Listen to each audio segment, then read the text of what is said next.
All right, hi guys, this is Asha. I hope you guys are having a really good day today. I'm having a really great day, and I was inspired to come and talk to you guys a little bit about some of the work that I do. I am a woman of many hats, and one of my hats is doing virtual assistant work. I don't work for anyone, I work for myself, and so I attract in clients that I work with either on a reoccurring monthly basis or on a per project basis. It really just depends. But most of the clients that I've been attracting have been interested in reoccurring monthly services. So my day as a virtual assistant during the week is very consistent. So I wake up every morning at least 2 hours before I need to start working, and I do my whole morning routine. And then when I start my day, my work day, I set out and write what my work intention is. How do I want to feel as I go throughout the workday? And then I outline what significant things need to get done this workday. For instance, today I had a discovery call with a potential client the other day. And so I made the decision that I wanted to make a proposal to this person and work with them, and that what they need fits what I offer. And so this morning I drafted up the proposal and then I sent that off. So that was one important thing that I really wanted to do today. And were there any other significant things that needed to get done today? No, there weren't. There were not any other significant things that needed to get done today. And so then what the rest of my day looks like is going to be managing those reoccurring tasks for the existing clients that I have. That's going to be, if I'm still missing information from clients, which I often am, sending reminders of what information I need so that we can keep their projects and their goals on track. And honestly, unless I'm working on a really intense, deep project that requires a lot of research, which doesn't come up often, but if I'm working on something like that, then it could take hours and hours to do something like that. But usually I'm not, and usually I can get through my entire workday and address all my clients in anywhere from 2 to 4 hours, which is great because it leaves a lot of other time for all of the other hats that I wear to be able to come out and play and be supported. So some skills that I think that people really value in an assistant is being solution oriented, being a problem solver. I don't like the word problem, but that resonates with a lot of people. I find solutions, I find answers. I'm really good at doing that. I'm really good at doing that for other people especially. And so that's the bulk of what my clients end up coming to me for. They have some sort of problem, they're looking for a solution. Well, they might not even realize they're looking for a solution. They're oftentimes just very focused on a problem, and then I am able to present and execute a solution for them, or find a solution for them and have someone else execute it. So it really just varies. But if you are able to solve problems for people and explain it to them in a way that's concise, that's easy to understand, and that doesn't have a lot of jargon, you are gold. People want to feel reassured, people want to feel confident, they want to feel okay, I can breathe and relax. Someone else is taking care of this. So if you can provide that to someone, that's amazing. The next trait that I feel is very, very important to have as a virtual assistant is going to be adaptability, versatility. And what that means is every single client that I've worked with has had a different need, a different project, or a different system that needed to be navigated, created, or executed. And I see it as an exciting opportunity for me to learn something new or create something new.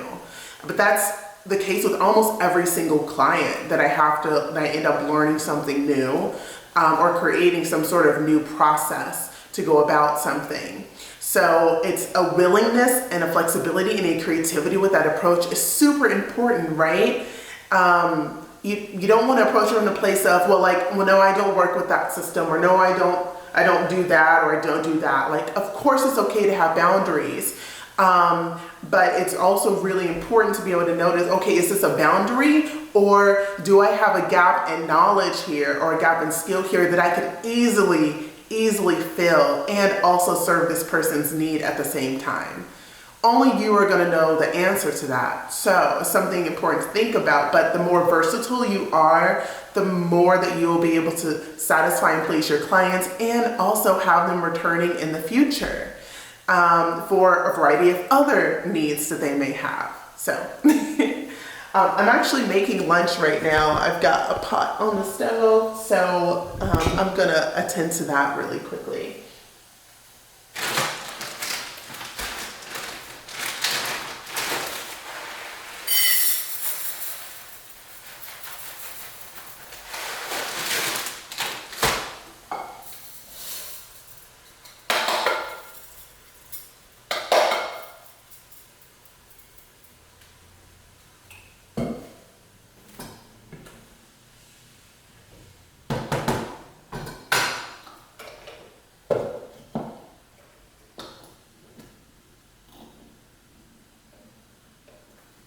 Okay, so let's continue.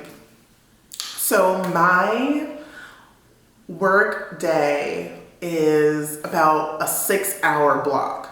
My work day is 6 hours, Monday through Friday. That's the only time that I'm available for my clients. It's the only time I check messages and emails for them. And those are my boundaries because it's really important for me to have a distinction between time that I've dedicated to be available for work and then time where that's not even on my mind, and then I'm free to do whatever I want and be in my Asha energy and rejuvenate and just do my yummy, fun Asha things, right? And it's not to say that my personal doesn't intercede in my work into my work time, because sometimes it does, especially if it's a slow day. Then I'm like, okay, well, yeah, why not do this personal thing right now, or take care of this thing right here, or, do something fun, or go dancing around the house or something or whatever. But I do a very good job of making sure that my work doesn't bleed into my personal, because then you end up working all the time. You end up working at night, you end up working on the weekends.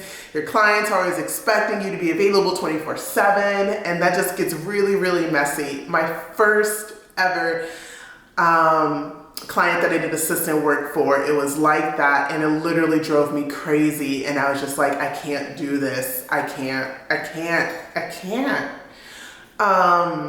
So yeah, that experience, that first client I had, I made so many mistakes with that client that I didn't even know I was making until it had happened. And I was like, yeah, no, I don't want that, or I want this instead. And so it's really clarifying. And if you're new getting into this type of work, you will definitely have experiences like that. And so it's really, really important to be able to understand that when things go wrong or when things are not ideal, it's not that there's a problem, is that now you're able to attune to a solution. Like, unless this had happened, you would have never realized that you needed to set this guideline, or that you needed this, and part of your contract, or that you needed to have this boundary. So it's all about learning. And the next trait that I would give that makes an excellent VA is going to be, how do I want to put this into words? Oh, my rice. Hold on.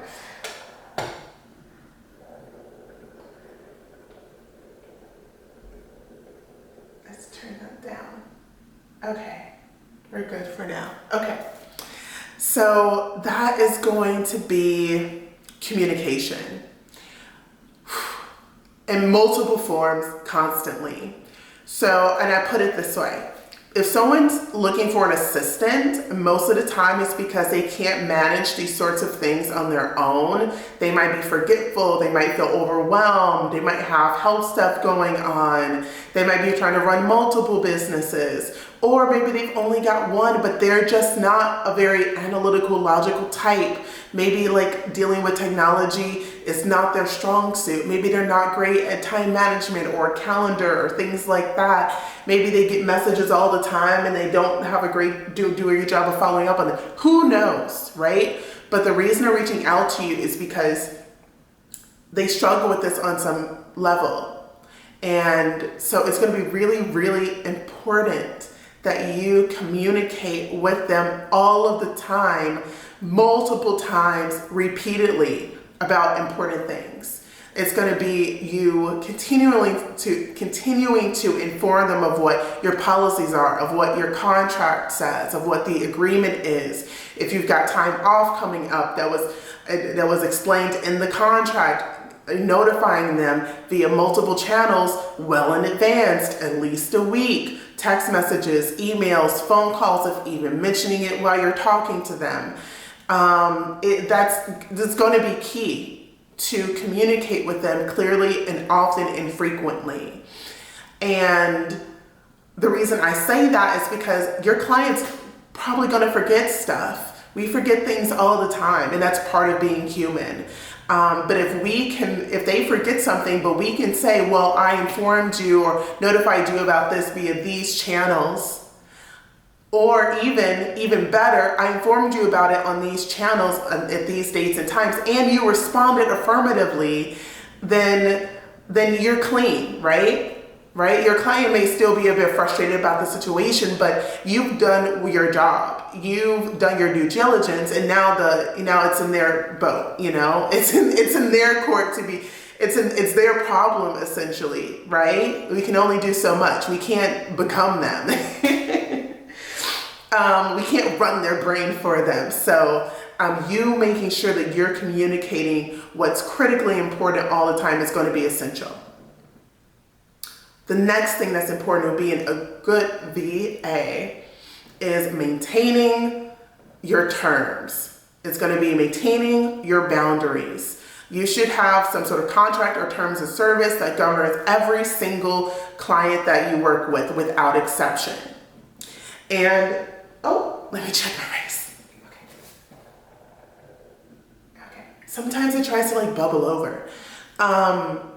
So yeah, it's going to be maintaining your boundaries and your terms. When you do that, you make things so crystal clear for your client. You make things crystal clear for you, and there is no confusion. And I would encourage you to rarely make an exception to this. And if you do, get it in writing. Make it in writing, notify that it's an exception, XYZ. Because I will tell you this, clients will try to get from you whatever they can, right? Like you're their assistant, they're going to come to you with all of their needs. And it's going to be your job to inform them if this is something that is within the contract or not. No exceptions to that. Because the one time you do make an exception here, or you make an exception there, they're going to start expecting you to start doing things outside of the contract. And once you breach your contract once, it doesn't make the whole contract invalid, but it plants in your client's mind that, they said, the contract says that, but that doesn't really matter. That's sort of the energy that it puts off when you don't stick to your terms.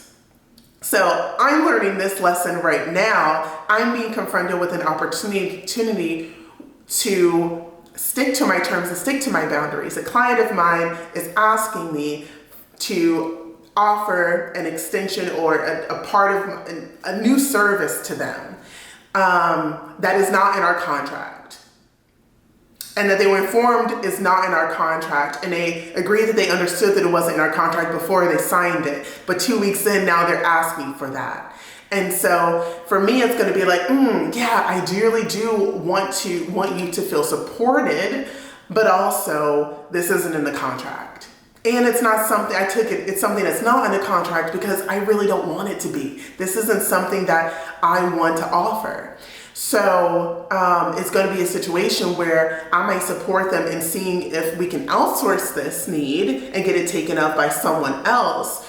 But we have an agreement. It's something that I don't want to include. And so it's my job to say, okay, no. This is not in the contract. So yeah, that's going to be critical, so important. And it will save you peace of mind. The stronger you feel about maintaining your terms and your contracts and also communicating that and sticking to those, the less you're going to have instances where people are asking you, clients are asking you to do things or offer services that aren't in the contract. Your energy, your vibration around that will change. It might not seem like an energetic thing, but it definitely is. The more you let people cross your boundaries or break contracts with you, the more people are going to try to do it. And the less that you allow it, the less the people are even going to try that. It's just a different energy about it. So that's key. Yeah. And it doesn't take long to learn these lessons. I started offering assistant services last fall. And so in less than 6 months, I've learned so much. It comes so much more clarity about how to run my business, about what skills and traits clients value, and what is going to give me, what gives me peace of mind and makes my job easy and supports me as well. Let me check my rice. Okay, I'm gonna put some seasonings in my rice. What do I want to do? Paprika. Oh, it's almost gone. I am a spice. I was going to use a bad word. I won't say that word because I don't want to get demonetized. But I love spices. I use an abundance of spices when I cook. So I'm putting in turmeric. I love yellow rice. Turmeric to me is a very happy spice, a joyful spice, so I love having it in. Paprika, pepper,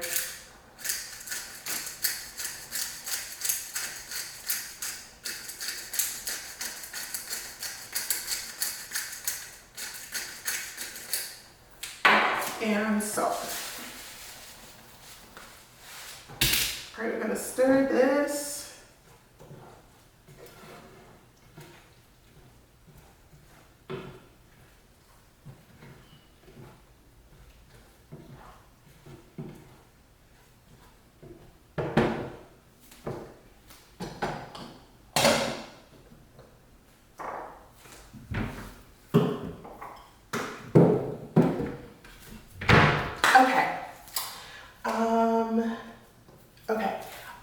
I also want to talk about, I already talked about my schedule, but I want to go back to it because I realized I want to talk about like lunch, right? So I don't have a set lunch hour that I inform clients like, oh, during this time I'm taking lunch, I'm unavailable. I don't do that because some days I don't eat lunch. Some days I eat like a small lunch. It doesn't take me very long. And then some days I'm taking my lunch hour. I'm not available during this time. It really just depends on how I'm feeling. So I don't have a set rule on that because I want flexibility for myself. And if it's someone that I really, really want to speak with or a prospective client I really want to work with and they're not available except during the time I would usually take lunch, then I don't want to miss out on that opportunity. So I usually schedule my lunches around important meetings that I have with my clients, but that doesn't come up often. It probably comes up maybe once a week. Usually it's every other week that I end up having some sort of meeting during the time I would usually take lunch or I was planning to take lunch. But yeah, I also work from home if you haven't noticed. I'm at home right now. Right now I'm in my kitchen and I really, really like working from home. I really love the space that I have to work in. I'm not showing you my workspace now. For me, that's still a little private. But I really like the space that I work in. It's quiet here. And the complex that I live in, most people leave for work in the morning. And so it's just really quiet during the day here. It's not loud. It's very peaceful. I've got a window that I look out of while I'm working all day, and I can see the squirrels and the cats and see the trees blowing in the wind. And it's just beautiful. And I have done a really, really excellent job of really creating the perfect energy for me to work in. The vibe is peaceful. The vibe is productive. The vibe is me. And I've worked outside of my home. Sometimes I'll go to the coffee shop and work or what have you. In the past, I would go to like a client's place of work and do some work with them.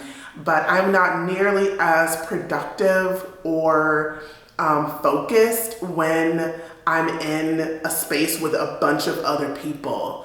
I'm very energetically receptive and sensitive. And it's not that I can't focus around other people or can't do good work around other people. It's that it just requires more energy of me to do that. Because I'm using energy, one, to try to block out everything else, and then using energy to do whatever work I'm trying to do. And I've just learned personally that I do this kind of work best alone. And that's the same with like my other hats I wear. Like I make jewelry. You will see a link for that down in the description. My jewelry company's Oya Visions. I've tried making jewelry with other people around and I get nothing done. Just like doing VA work, the type of jewelry that I make is extremely detailed oriented and meticulous, and one little mistake ruins the whole thing. So I realized I can't do that around other people. I need to be alone. And I love what I do, but it's like I can't do it with other people around distracting me. And so yeah. I like my workspace. And so what you want to think about is what setting do you need to do your best work? Do you like being around people? Some people need to be around people. They need some noise going. They need some coffee brewing in the background. They need seeing other people working, and they need that vibe in order to be productive. When they're alone, it's sort of, it's difficult for them. And there's all sorts of, work settings that you could be in, where it's a coffee shop or a co-working space, or going to the park, or going to the library, wherever you decide to go, or if you have an actual like brick and mortar office. So you really want to think about what environment do I need to be in to do my best work, and then only doing your work in that environment, right? Just because someone wants you to come here to work or come there to work doesn't mean that you have to. We make the rules for how we work. That's the beauty of being self-employed, of working for yourself, is that you get to decide what your terms of work are and sticking to them. Because I have made accommodations for people. I've been like, oh, I really don't like to do that, but I'll make an exception for you. Then I go and do it. And then I was like, that was miserable. I really didn't like that. I don't want to do that again. And it's not that like, oh, I knew that. Like I didn't know. No, I knew before I went into it that I didn't like working in this situation. And then, well, lo and behold, I experienced that again, completely unnecessarily. So it's so important to not only understand yourself, but respect yourself. Keep your promises to yourself. When you understand how you do your best, you're only going to want to do it when you're in your best, right? I'm not one for doing mediocre work, for doing half ASS work, for just, I don't do that. If I'm going to do something, I want to do it well. I want to do it really good. I want to feel really proud of whatever it is that I'm doing. And I am beginning to know what needs to be in place in order for me to do my best work. And I trust and I am confident that I will continue to attract clients that fit within those guidelines. Right now, I still have a few clients whose needs and desires fit a bit outside of what my guidelines are. But they're not worth compromising my guidelines for. They're not worth compromising for, because I know that if I sacrifice on this, or if I do this thing and I know it's not when I do my best work, then they probably won't get my best work. And then they'll still be dissatisfied. And then I stretch myself further than I needed to, and they're dissatisfied. And so there was, what was the point, right? There's no point to that except more negativity. And this goes back to the law of attraction. I feel like I talk about it almost every single video I do, but I'm also a law of attraction coach. And there's this understanding that whenever you take an action out of a particular feeling, you're just gonna generate or create more of that feeling. So if I am asked by a client to do something, it's outside of my boundaries, and the thought and the feeling I get from thinking about doing that is negative, well, if I take action from that place and go in that direction that I know isn't good for me, that doesn't feel good, I'm just gonna get more of that not good feeling. And it's very simple, but it's something really important to remember. We are not here to be everything to everyone. It is not possible for us to be everything to everyone. Just because you work in a service-oriented field and you offer services to people doesn't mean you need to be everything to them or do everything for them. That is not what that means. What it means to be in service, and the highest service, is to do what you do best, and only what you do best, and only what is in alignment for you with your truth. You don't need to do things outside of that. You don't. And when you believe that, then you will start to have a lot more align, ease, flow with your work that you do and with the people that you work with. So, yeah. Yeah. Let me check my rice. Oh, it's looking good. I thank you so much for watching, for listening. If you enjoyed this, please go ahead and hit the like button. Please go ahead and subscribe and click the notification bell. That way you are notified when my next video comes out. And then please comment below. Are you a VA? Are you a working professional? Are you looking for a VA? Do you have one? Have you worked in this field before? I really want to know all of your thoughts about this and know where you're coming from as it relates to this topic, because the more that we know, the more that we can grow. So I love to hear about that. And then lastly, please share this video with someone who you think might need a VA, who you think will be a great VA, who is currently a VA, who has an amazing professional service or product that they offer, and you think that they might be interested in partnering with me. Share this video with them. Support your network, support your community. Allow this knowledge to spread and grow. Wow, okay. Thank you so much for watching. I hope you have an amazing day, and I will see you in the next one. Bye.